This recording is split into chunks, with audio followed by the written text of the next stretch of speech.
In today's video, I'm going to teach you how to subscribe to real-time changes in Flutterflow. We'll set things up using Supabase, which will power the live updates your Flutterflow app listens to.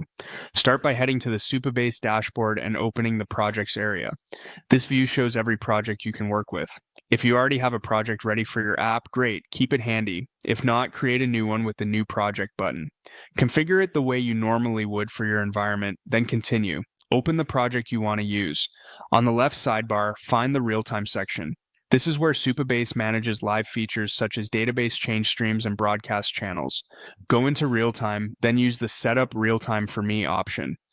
Supabase will automatically scaffold recommended settings so your project can publish and receive events without manual wiring.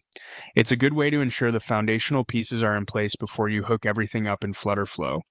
Inside the real-time inspector, you'll notice guidance and ideas for common use cases.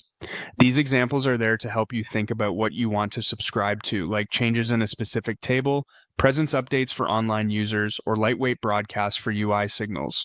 You'll also see an input where you can type in values to test. This is handy for quickly simulating messages or trying out channel names before you build your Flutterflow actions. Think of it as a sandbox. You can confirm what a channel receives and how it behaves without writing any code yet. The broadcast messages area is perfect for ephemeral app-wide events, things like user started typing or refresh this view.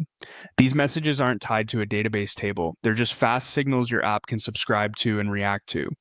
The policies section is where you shape access. Supabase uses row-level security and policies to control who can read or listen to events.